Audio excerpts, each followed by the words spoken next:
Version 4.1. Initializing upgrades. Accessing peace. Existing without violence, with the ability to calmly resolve conflict. Downloading love. An overwhelming, deep, positive affection towards others. Activating liberty. Living your life as you see fit without infringing on the lives of others. Every man's heart one day beats its final beat. His lungs breathe their final breath. And if what that man did in his life makes the blood pulse through the body of others, it makes them believe deeper in something than larger than life, then his essence, his spirit will be immortalized by the storytellers, by the loyalty, by the memory of those who honor him and make the running the man did live forever. You are the legend makers of Ultimate Warrior. I am Ultimate Warrior. You are the Ultimate Warrior fans. And the spirit of Ultimate Warrior will run forever.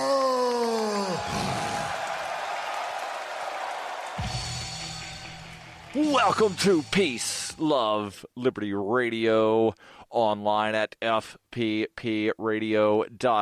Now, why did I play that audio clip from the Ultimate Warrior? Why? You might be asking yourself, you may have thought that, wait a second, I thought this was Peace, Love, Liberty Radio, but why is there a voice of a dead man? Well, I'll tell you.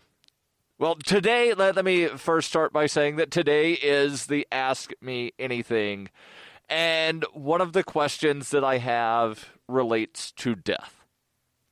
The question specifically is, what happens to our consciousness when we die?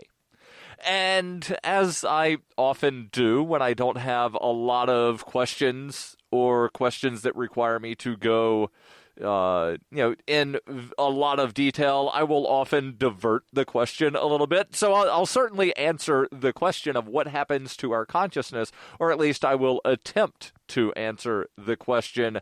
But I want to sort of look at, death in general on this episode. And the reason that I played that audio clip from The Ultimate Warrior is because, there are times that some people believe that people know they're about to die. And if you go back and you listen, and I will put the full clip, now that was an edited clip of The Ultimate Warrior. That was his final appearance in public, his final appearance on WWE television, and it was the day before he passed away. It was 2 days after he was inducted into the WWE Hall of Fame. He had an appearance on Monday Night Raw. He came out. He was visibly winded. Now, he was not an old man. I think he was either late 40s or early 50s. So, it's not like he was, 70 or something. But he came out to the ring and, he did his Ultimate Warrior shake the ring rope thing. But he was very visibly out of breath. You could tell that, whatever was going on in his life at the time had taken a toll on him. Like, he was right there at the end of his life. And I think that he knew that because it was, one of those sort of, I don't know if prophetic is the right term, but if you just listen, he opened his statements. Well, he didn't open the statements. He started by saying something, and then he pulled out an Ultimate Warrior face mask. So instead of, painting up his face on live television, he had this little mask that he put on, held on by a string, and it was his old face paint from when he wrestled as the Ultimate Warrior. And so he put that on, and he went into character. And he says to himself, "I'll take it from here, warrior." And then he says, "One day every man breathes his last breath, and every man's heart beats its final beat." And then he went on to talk about how it is other people that if you have inspired other people in some way, that even when you are no longer physically present on Earth, that as far as a living being, and, maybe not even as a living being, we'll get into that, but, if you have inspired other people after your life ends, your legacy will continue because people will, keep you alive in spirit of, hey, remember what this guy did? And you can go through history and think of people that, they've been dead for hundreds of years or thousands of years, but people still remember their names. People still remember the name Alexander the Great. People still remember the name Leonidas. People still remember the name Xerxes. And, those are just a few of the people from thousands of years ago that people still remember the names of. And that's because they inspired something in other people so that their memory, their spirit will never die. But what happens to your consciousness? Some people would call it a soul. What happens to that when you breathe your final breath and when your heart beats its final beat? What happens to your soul? What happens to your consciousness? And this is something that people have been trying to figure out probably as long as people have been trying to, figure anything out. And there are a lot of different views on what happens. And even within, that I'm going to look specifically at 4 major branches or thoughts of what happens to the consciousness or the soul. The website that I'm getting this is religiousmovements.com, and they look at Christianity, Islam, Hindu, and Buddhism, which are probably 4 of the larger faiths or religions or groups of teaching, if you will, because I think the Buddhist would take issue with being called a religion, even though they definitely have a cohesive moral philosophy that is behind their ideology. So we'll look into this as well as what actually happens to your body when you die. Probably not something you've spent a lot of time thinking about. Stay tuned. This is Peace, Love, Liberty Radio, online at fppradio.com. Coinbase is a simple and secure online Bitcoin wallet for sending, receiving, and storing Bitcoin. Coinbase also allows you to buy and sell Bitcoin using a bank account or use their tools to accept Bitcoin as a merchant. Coinbase has more than 1 million consumer wallets and is trusted by over 25,000 merchants, including Overstock.com, Khan Academy, Reddit, and of course, FPP. Get started at coinbase.fppradio.com. You can support FPP Radio by joining the Fans program. Fans are friends, allies, and numerous supporters. Fans help FPP afford to produce more original content. You can join the Fans program for as little as $1 per month through Patreon and get perks like ad-free versions of FPP Radio News and Peace, Love, Liberty Radio. To learn more or to join the Fans program, visit fans.fppradio.com. That's fans.fppradio.com. You're listening to Peace, Love, Liberty Radio with Darryl W. Perry. Welcome back to Peace, Love, Liberty Radio, online at fppradio.com. Now, we're talking about death, specifically because it's the Ask Me Anything, and there was the question, what happens to your consciousness when you die? And we're going to be looking at 4 major viewpoints on what happens. Because it's something that, the only people that know are the people that are dead, and they ain't talking. Well, some people might say that they are. I don't really know. We'll look into it. So first, looking at the Christian viewpoint, And they do say that, there's a variety of opinions depending on the various sects or denominations of Christianity. And even within the denomination, some people will have different viewpoints on what happens. But they say the vast majority of Christians believe in some kind of heaven in which believers, those who have, accepted Yeshua as their Messiah, believe that he was born of a virgin, died for their sins, was raised 3 days later.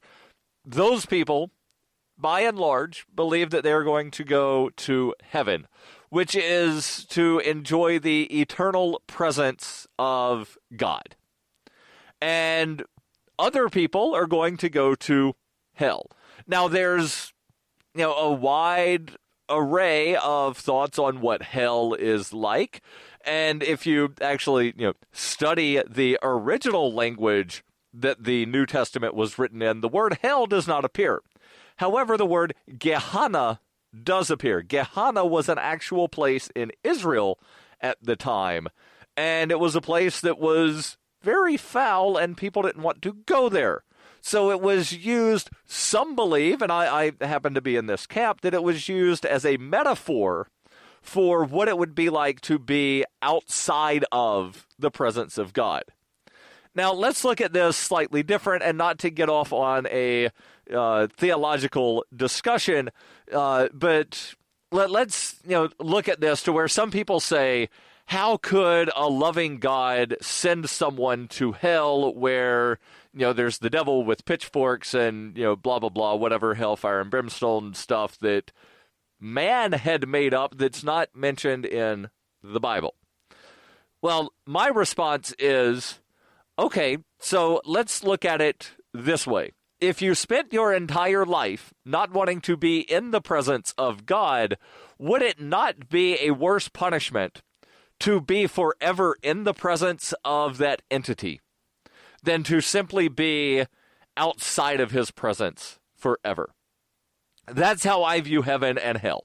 Heaven is the eternal presence of God. Hell is the, complete absence of God. And, men have come up with metaphors for what that absence would be like. And that's when they come up with, like it's going to be the most horrible thing, blah, blah, blah. But whenever Gehenna is spoken of in the New Testament, it's always referring to the actual place as a metaphor for where non-believers go in the afterlife, where their soul or their consciousness goes. There's a little bit more written here.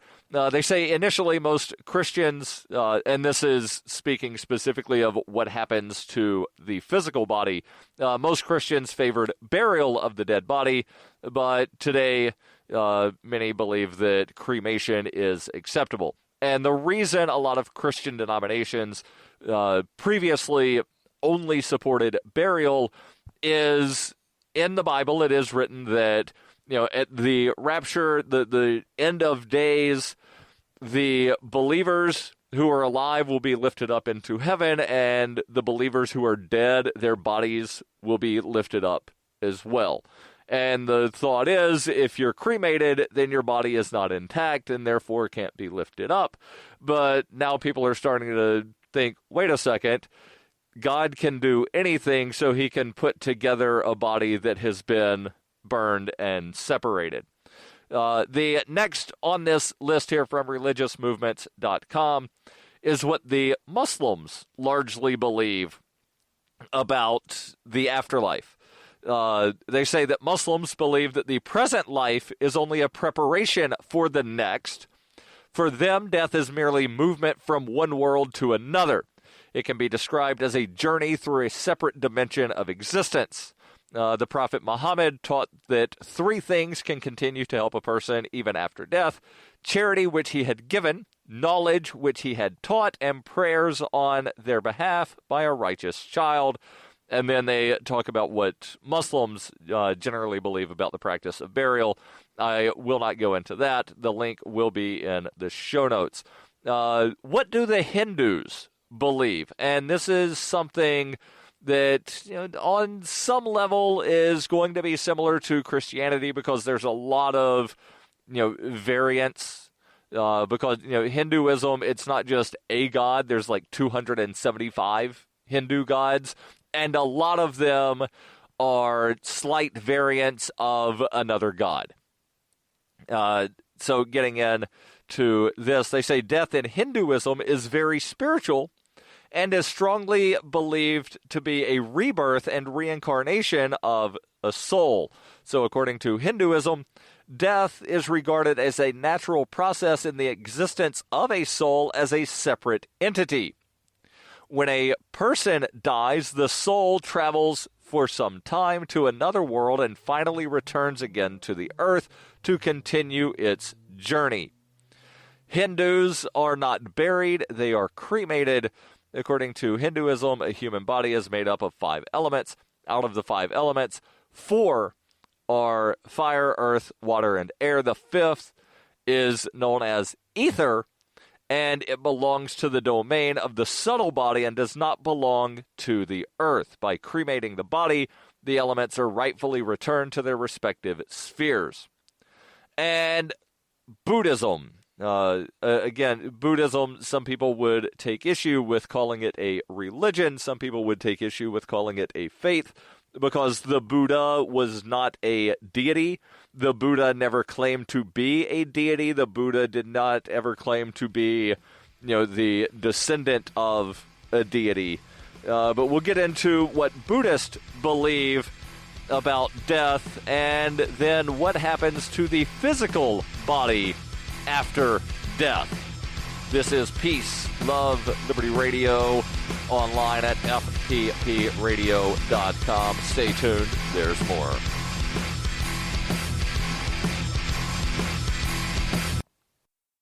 Are you tired of governments murdering people around the world? Stop using their money. There is an alternative. Bitcoin is a stateless, free market, non-political currency. Bitcoin cannot be inflated or controlled by any government. By using their money, you are helping the state. Stop doing it. You have an incredible alternative available now. Learn it, use it, spread it. Get started with Bitcoin at weusecoins.com. That's weusecoins.com. When her plush and comfy life suddenly and unexpectedly fell apart, Brooke and her dog Cloud set out to defy the odds. If this is a man's world, as they say, living on the streets is no place for a young woman. One day she awoke in the redwood forest and realized she had become a hobo, and would ultimately come to know exactly what it means to survive. How to Be a Hobo by Brooke Willett is available from Amazon.com and all major bookstores. You're listening to Peace, Love, Liberty Radio, online at fppradio.com.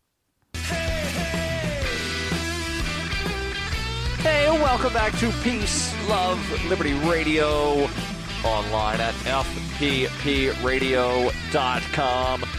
We're talking about death. But let's change topics for a moment and talk about something that will last probably forever, and that is precious metals, specifically gold and silver, and where you can get your flesh skeletons on some right now. Well, not right now, like it takes time to pack and ship, but that time that it takes to pack and ship, it's almost no time. Like you can get an order in like a day. And that would be from Roberts and Roberts Brokerage. And people have been getting their meat skeletons, what's the term that I've heard? Yeah, meat skeletons. Flesh. I forget. There's a meme floating around that says you're a ghost driving a meat something. I think meat skeleton, but that doesn't sound right because, like the skeleton's up under all the meat. I don't know. But anyway, you can get your fingers, your toes, you could put it in your mouth if you wanted to, although I don't recommend doing that, especially if you're going to swallow. I do not recommend swallowing gold and silver.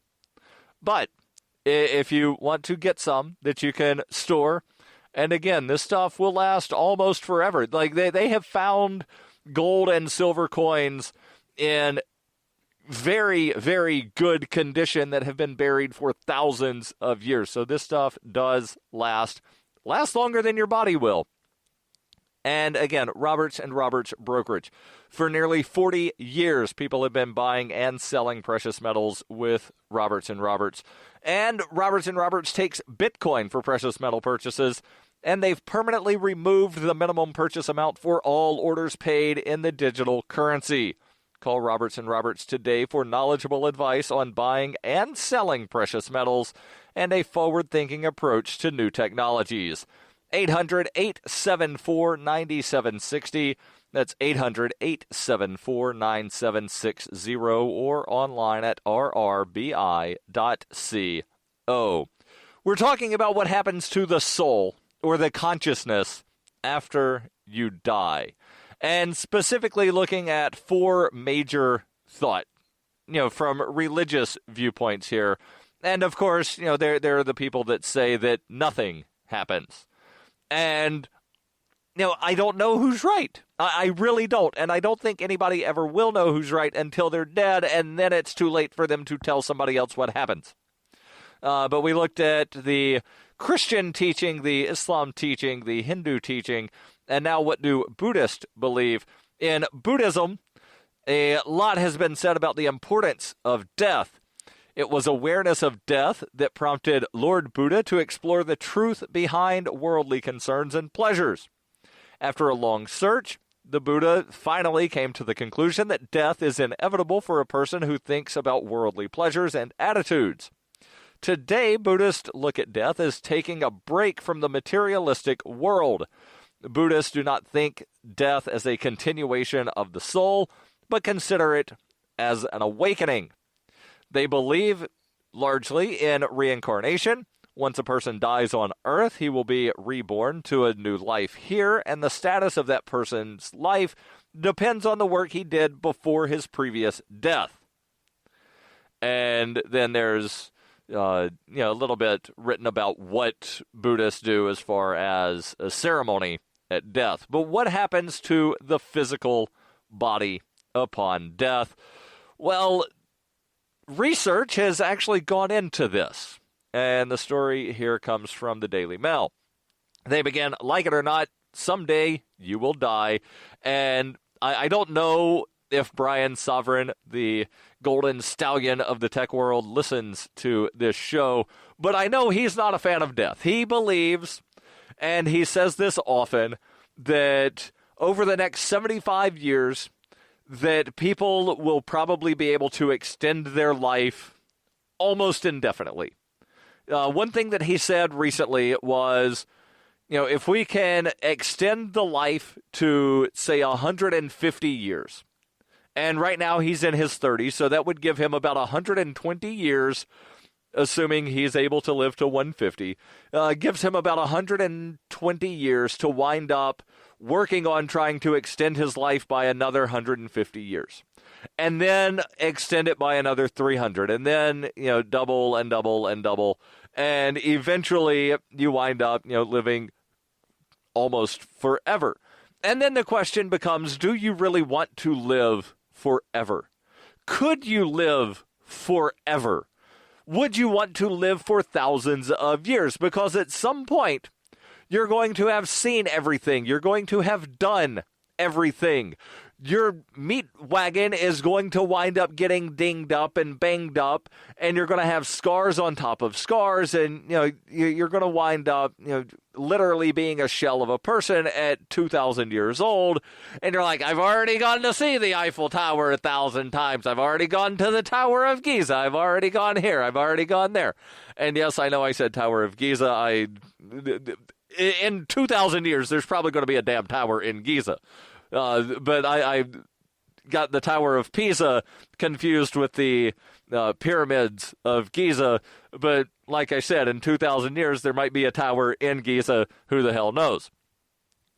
But I digress and continue. While various belief systems, and we already looked at those, examine the metaphysical experience, what happens to the physical body is all a matter of science, and largely it's not pretty.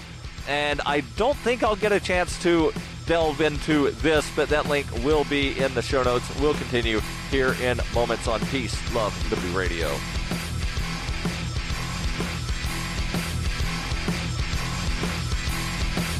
Are you sick of government lackeys who say you didn't build that? Are you tired of elitists who think you need a government permission slip for everything? Everything you do is an A to B conversation, and the government should see their way out of it. Create true free markets by adopting the BIPCOT No Government License.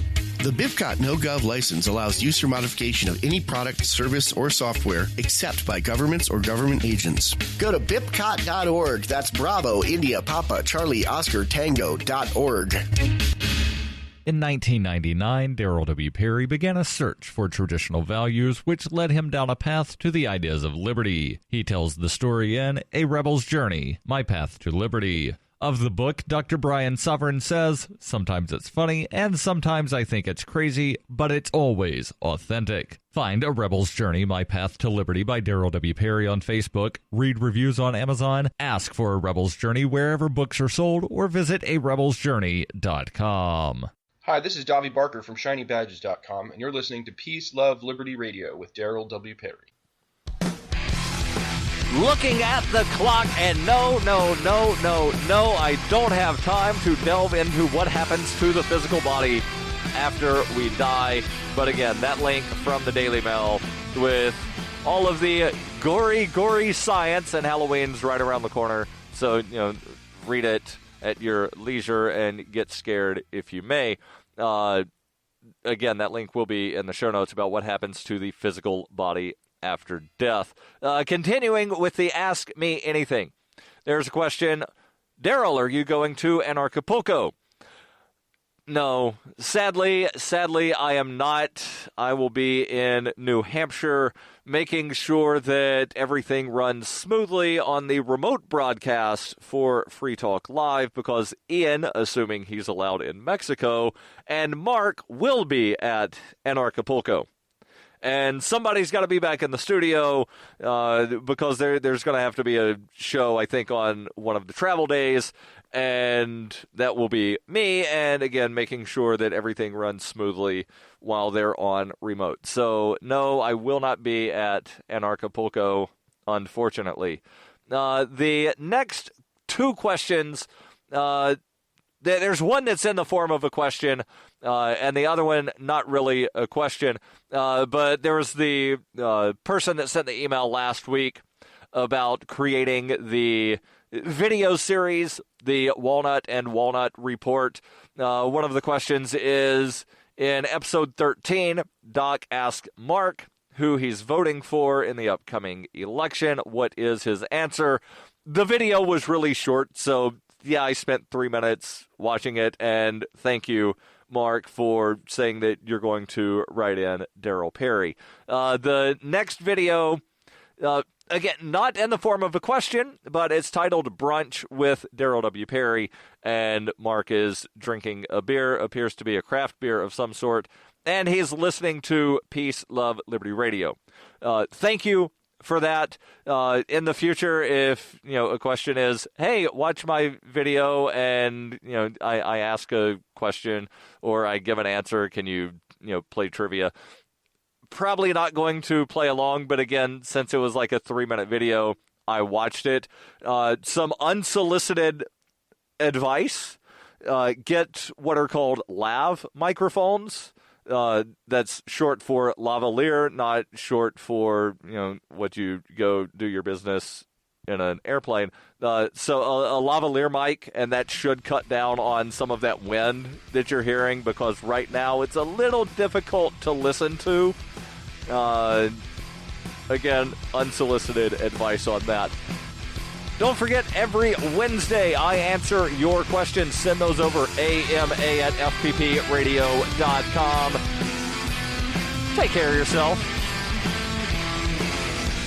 The podcasts of FPP Radio are licensed under Copy Heart. We believe that copying is a form of flattery and do not abide by the copyright laws. Those laws serve to restrict the flow of ideas which no one can really own. Copying is an act of love. Love is not subject to law. If you enjoy the show, consider joining the Fans program and get perks like ad-free versions of Peace, Love, Liberty Radio and FPP Radio News, and also get a copy of the monthly newspaper FPP News. To learn more or to join the Fans program, visit fans.fppradio.com.